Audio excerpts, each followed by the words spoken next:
stars. Gravitation. The secret of the earth. Layers of rock. The secret of the soul. The seed. The secret of the seed. The germ.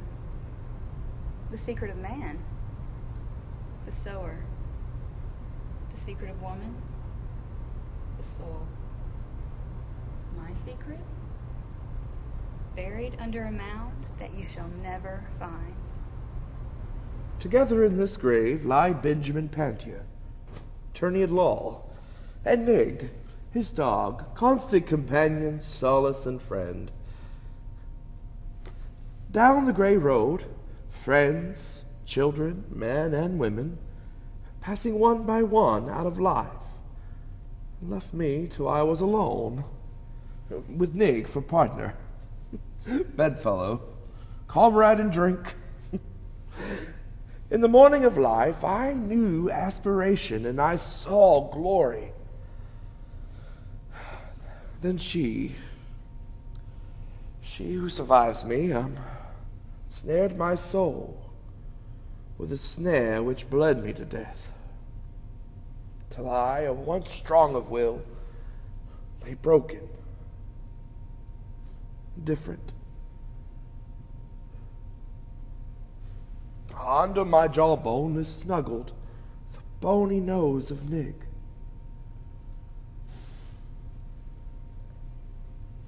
Go by, mad world. I know that he told that I snared his soul with a snare that, he said, bled him to death, and that all the men loved him, and most of the women pitied him. But suppose you really are a lady, and have delicate tastes, and loathe the smell of whiskey and onions, and the rhythm of Wordsworth's ode runs in your ears while he goes about from morning till night repeating bits of that common thing. Why must the spirit of mortal be so proud?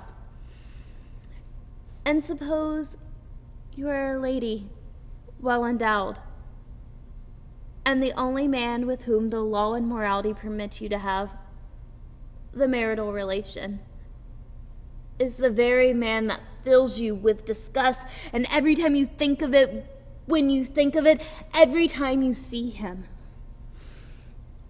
That's why I drove him to live with his dog in the dingy room back of his office.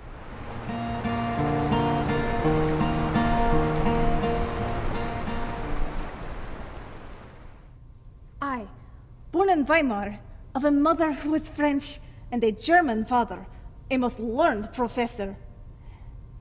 Orphaned at 14 years, became a dancer known as Russian Sonia, all up and down the boulevards of Paris, mistress betimes of sundry dukes and counts, and later of poor artists and poets. At 40 years passé, I sought New York and met old Patrick Hummer. Red-faced and hale, though turned his 60th year, returning from having sold a sheepload of cattle to the German city in Hamburg, brought me to Spoon River. And here we lived for 20 years. They thought we were married.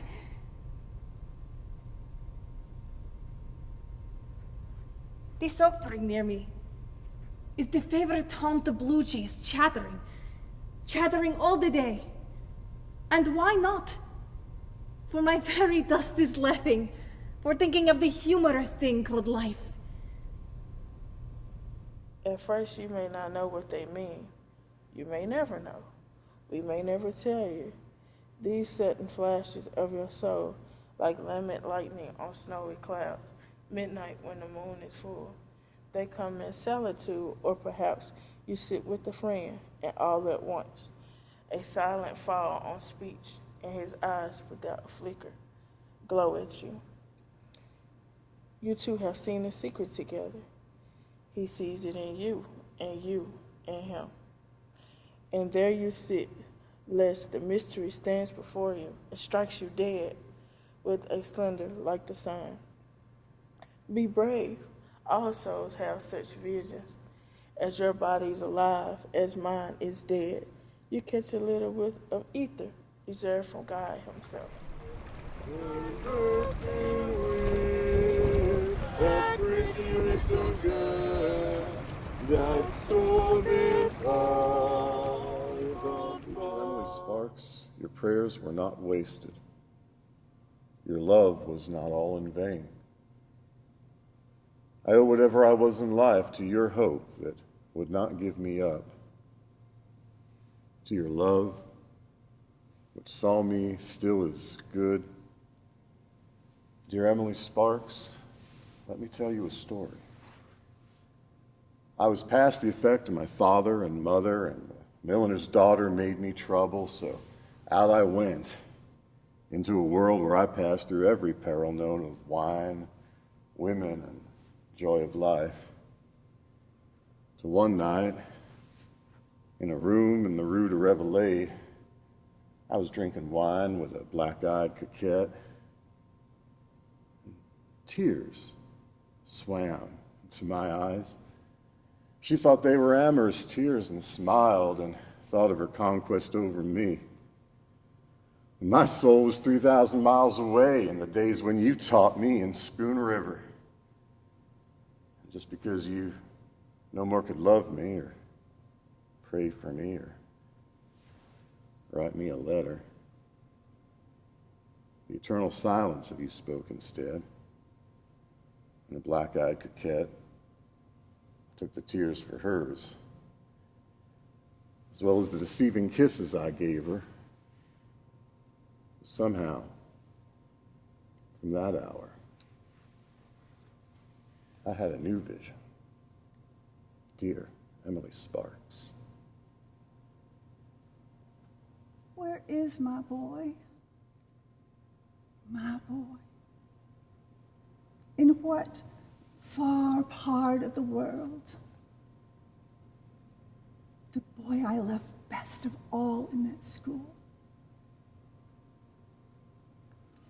I, the teacher, the old maid, the virgin heart, who made them all my children.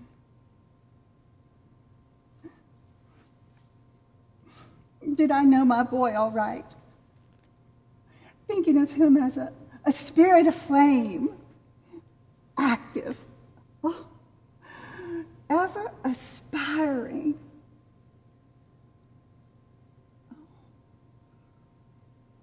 Boy, for whom I prayed and prayed in many a watchful hour of the night. Do you remember the letter I wrote you of the beautiful love of Christ? And whether you took it or not, oh boy, work for your soul's sake. Work that all the clay of you, that all the dross of you will yield to the fire of you. Till that fire is nothing but light. Nothing but light.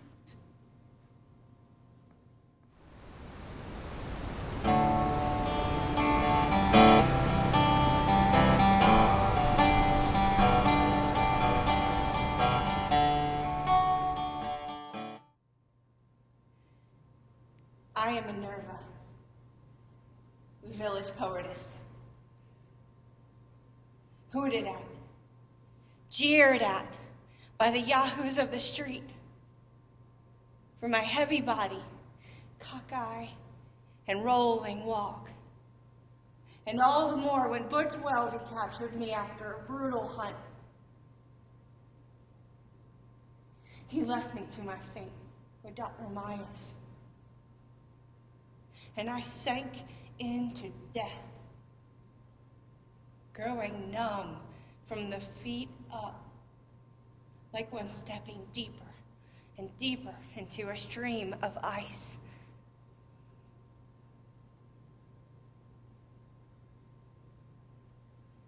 Will someone go to the village newspaper and gather into a book the verses I wrote?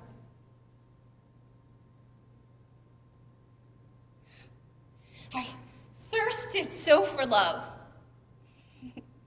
I hungered so for life. After I found religion and steadied down, they gave me a job at the cannon works. And every morning I'd fill the tank in the yard with gasoline, kept the blow fires going, and to heat the soldering irons. And I mounted a rickety ladder to do it, carried buckets full of the stuff. And one morning, the air grew still and began to heave. And I shot up when that tank exploded, came down, both legs broken, and my eyes burned to a crisp like a couple of eggs. For someone left the blow fire going. For something sucked the flame into the tank. The circuit judge said whoever did it was a servant friend of mine, an old road son, didn't have to pay me. And I sat on that stand, blind as Jack the Fiddler, saying over and over, I didn't know him at all. I didn't know him at all. When my mustache was curled, and my hair was black, and I wore tight trousers and a diamond stud, I was an excellent knave of hearts that took many a trick. But when the gray hairs began to appear, lo, a new generation of girls laughed at me, not fearing me. And I had no more exciting adventures wherein I was all but shot for a heartless devil, but only drabby affairs, warmed over affairs, of other days and other men, till I lived at Mayor's restaurant, partaking orders of gray, short, untidy, toothless, discarded, ruled Don Juan. There's a mighty shade here who sings of one named Beatrice, and I see now the force that made him great, drove me to the dregs of life. I was the first fruits of the Battle of Missionary Bridge when I felt that bullet enter my heart. I wish I'd stayed at home and gone to jail for the stealing of the hogs of Curl Trunnery, instead of running away and joining the army. I'd rather 1,000 times the county jail than to be lying next to this marble figure with wings, and this granite pedestal bearing the words Pro Patria. What do they mean, anyway? Nold Holheimer ran away to the war the day before Curl Trennery swore out a warrant with Justice Arnett for stealing hogs. But that's not the reason he went to the war. He caught me running with Lucius Atherton. We quarreled, and I told him never again to cross my path. Then he stole the hogs and went to the war. The back of every soldier is a woman. The press of the Spoon River Clarion was wrecked, and I was tarred and feathered for publishing this on the day the anarchists were hanged in Chicago. I saw a beautiful woman with bandaged eyes standing on the steps of a marble temple. Great multitudes passed in front of her, lifting their faces to her imploringly. In her left hand, she held a sword. She brandished that sword, sometimes striking a child, again a laborer, again a slinking woman, again a lunatic. In her right hand, she held a scale. Into that scale, pieces of gold were tossed by those who dodged the strokes of the sword.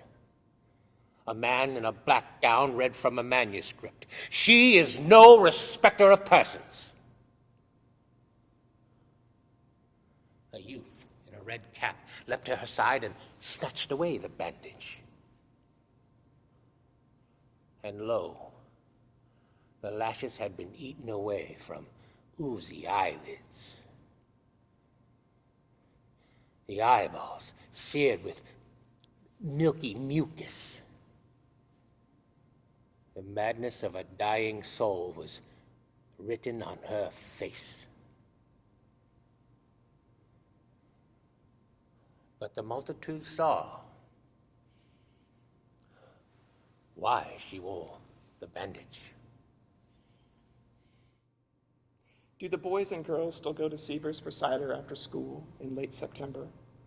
Or gather hazelnuts among the thickets on Aaron Hatfield's farm when the frosts begin? For many times with the laughing girls and boys played I, along the road and over the hills, when the sun was low and the air was cool, stopping to club the walnut tree, standing leafless against the flaming west. Now, the smell of the autumn smoke and the dropping of acorns and the echoes about the vales bring dreams of life.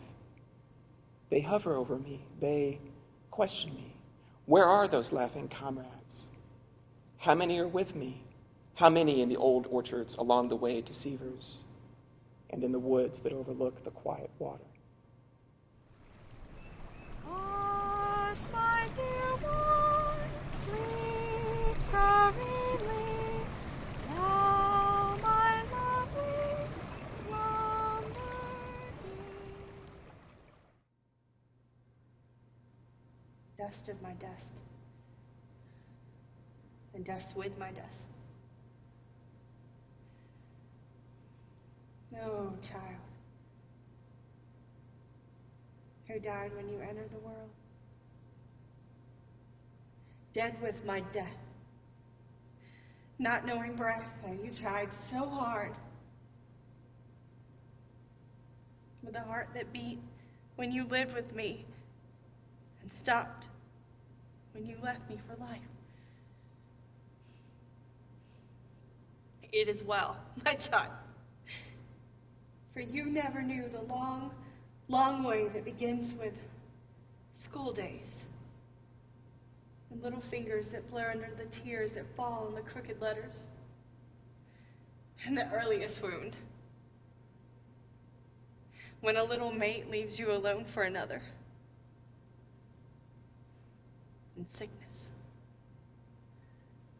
in the face of fear by the bed, the death of a father or mother, or shame for them, or poverty.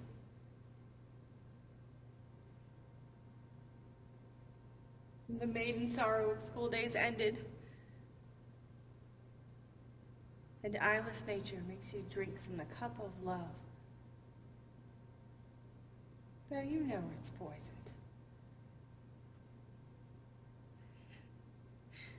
To whom would your flower face have been lifted? Botanist? Weakling? Cry what? Blood to yours?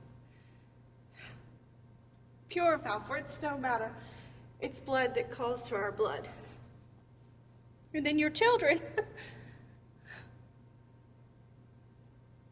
What might they be? What your sorrow? Ah, child.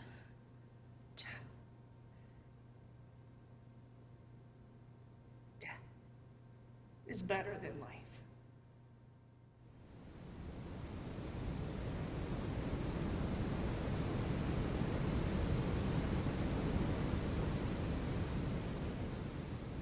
I was not beloved by the villagers, but all because I spoke my mind and met those who transgressed against me with plain remonstrance. Hiding, nor nurturing, nor secret griefs, nor grudges. The active Spartan boy is greatly praised, who hid the wolf under his cloak, letting it devour him uncomplainingly. It is braver, I think, to snatch the wolf forth and fight him openly, even in the street, amid the dust and howls of pain. The tongue may be an unruly member, but silence poisons the soul. Break me who will. I am content. The earth keeps some vibration going, there in your heart. And that is you.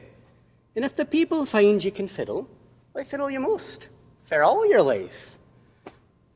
What do you see?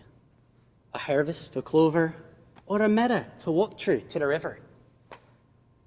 The wind is in the corn. You robe your hands for beeves hereafter, ready for market. Or else, You hear the rustle of skirts, like the girls when dancing at Little Grove. Now, to Cooney Poulter, a pillar of dust or whirling leaves met ruinous drought. They look to me like redhead Sammy stepping it off to Tiralure.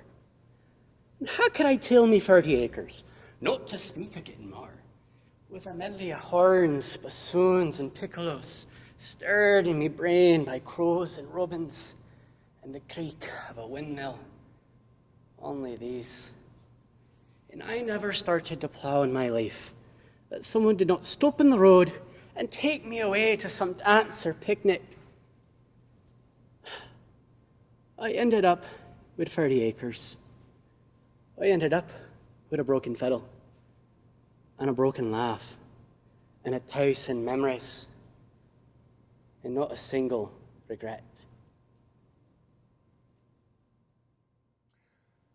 If you in the village think that my work was a good one, who closed the saloons and stopped all playing at cards, and held old Daisy Frazier before Justice Arnett in many a crusade to purge the people of sin, why do you let the milliner's daughter Dora and the worthless son of Benjamin Paintier nightly make my grave their unholy pillow? I staggered on in darkness. There was a hazy sky, a few stars which I followed as best I could. It was 9 o'clock. I was trying to get home. But somehow I was lost, though really keeping the road. Then I reeled through a gate into a yard. And I called at the top of my voice, "Oh, Fiddler! Oh, Mr. Jones!" I thought it was his house and he'd show me the way home. But who should step out but A.D. Blood in his nightshirt, waving a stick of wood and roaring about the cursed saloons and the criminals they made. "You drunken Oscar Hummel," he said, as I stood there weaving to and fro, taking the blows from that stick in his hand.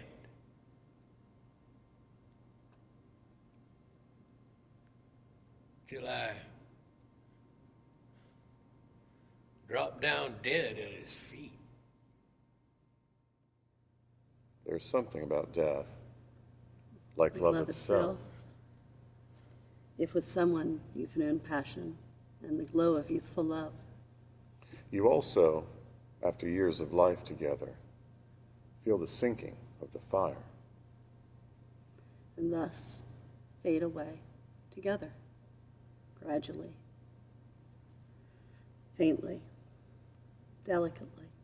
As it were in each other's arms, passing from the familiar room. That is a power of unison between souls, like love itself. My feet, my love, I never will clap my hand, and kiss my red Wait a bit. We bought the farm with what he inherited, and his brothers and sisters accused him of poisoning his father's mind against them. We never had any peace with our treasure. The murrain took the cattle, the crops failed, and lightning struck the granary. So we mortgaged the farm to keep going. And he grew quiet and worried all the time. And some of our neighbors refused to speak to us. They sided with his brothers and sisters.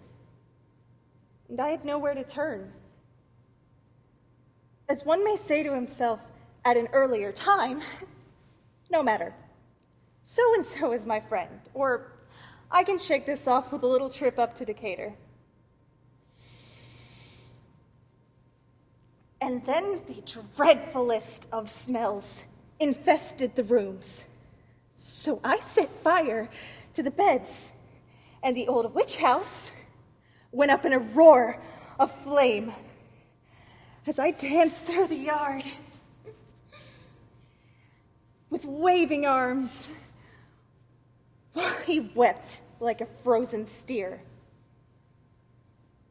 The very fall my sister, Nancy Knapp, set fire to the house. They were trying Dr. Duvall for the murder of Zora Clemens. And I sat in the court 2 weeks, listening to every witness. It was clear he'd got her in a family way, and to let the child be born would not do. Well, how about me, with 8 children, 1 coming, and the farm mortgaged to Thomas Rhodes? And when I got home that night, after listening to the story of the buggy ride and the finding of Zora in a ditch, the first thing I saw, right there by the steps where the boys had hacked 4 angleworms, was the hatchet. And as I entered, there was my wife, standing before me, big with child. She started the talk of the mortgaged farm.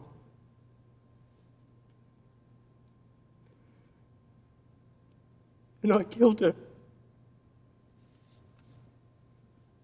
Corporal. Seeds in a dry pod. Tick, tick, tick. Tick, tick, tick, like mites in a quarrel. Faint iambics that the full breeze awakens, but pine trees make a symphony thereof.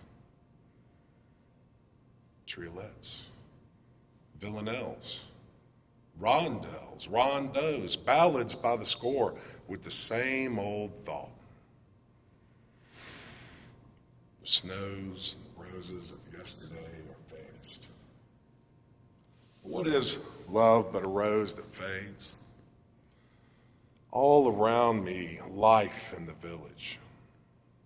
Comedy, tragedy, valor, truth, courage, constancy, heroism, failure, all in the loom. And oh, what patterns, what patterns. Woodlands, meadows, streams and rivers, triolets, villanelles, rondelles, rondeaux, seeds in a dry pod. Tick, tick, tick, tick, tick, tick. What little iambics, while Homer and Whitman roared in their pines. I would have been as great as George Eliot if not for an untoward fate. For look at the photograph made of me by Penniwit, chin resting on hands, eyes deep set and far searching, gray too. But there's the old problem. Should it be celibacy, matrimony, or unchastity?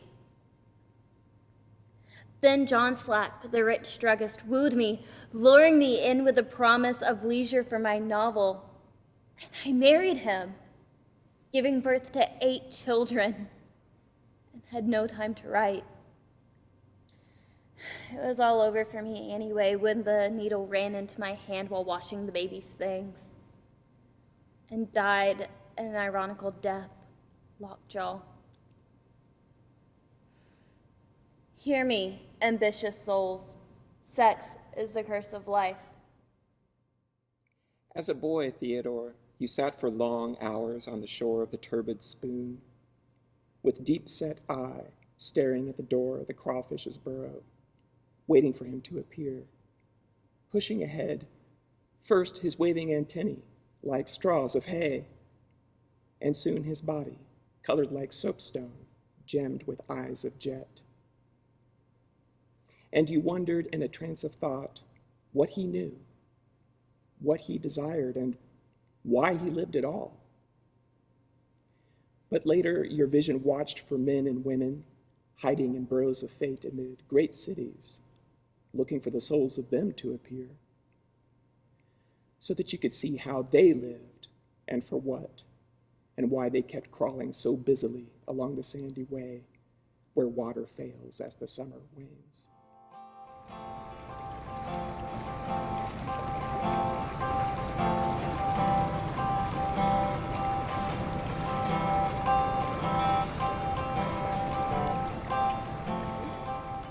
I never saw any difference between playing cards for money and selling real estate, practicing law, banking, or anything else.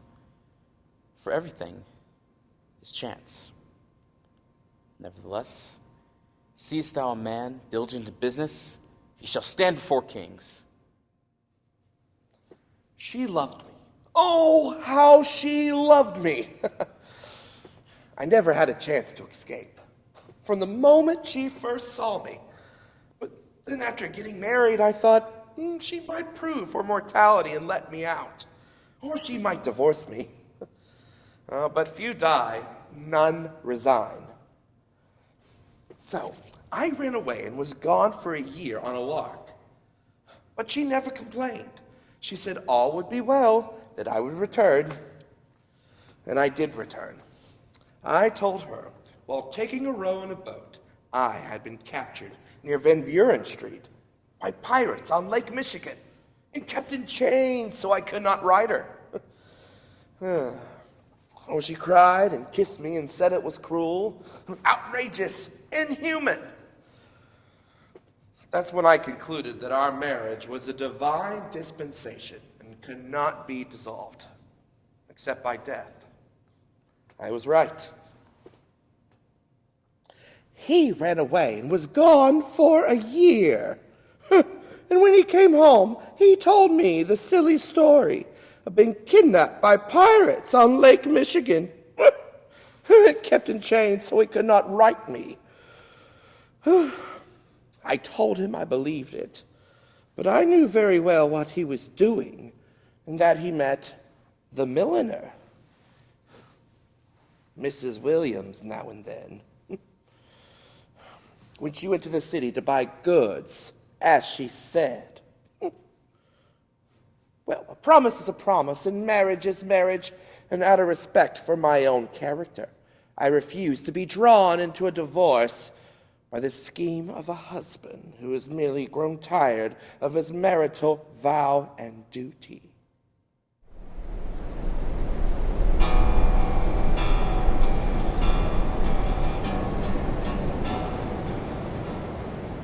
At first, I suspected something. She acted so calm and absent-minded. And then one day I heard the back door shut as I entered through the front, and I saw him sneak to the back of the smokehouse into the lot and run across the field. And I meant to kill him on sight. But on that day, near the fourth bridge, without a stick or a stone at hand, all of a sudden I saw him standing, scared to death, holding his rabbits. And all I could do was say, "Don't. Don't. Don't!" As he shot and aimed at my heart.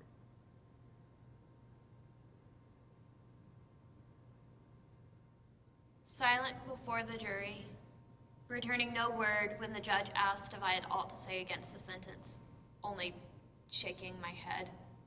What could I say to the people that thought that a woman of 35 was at fault when her lover of 19 killed her husband? Even though she'd said to him over and over, "Go away, Elmer, go far away. I've matched your brain with the gift of my body. You'll do some terrible thing." And then he killed my husband, with which I had nothing to do. Silent before God for 30 years in prison. and the iron gates of Joliet swung as the gray and silent trustees carried me out in a coffin. You observe the carven hand, index finger pointed heavenward. That is the direction, no doubt, but how shall one follow it? It is well to abstain from murder and lust, to forgive, do good to others, worship God without graven images.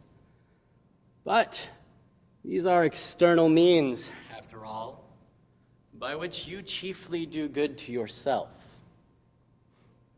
The inner kernel is freedom.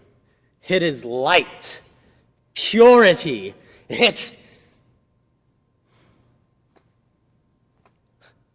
I can no more. Find the goal, or lose it, according to your vision.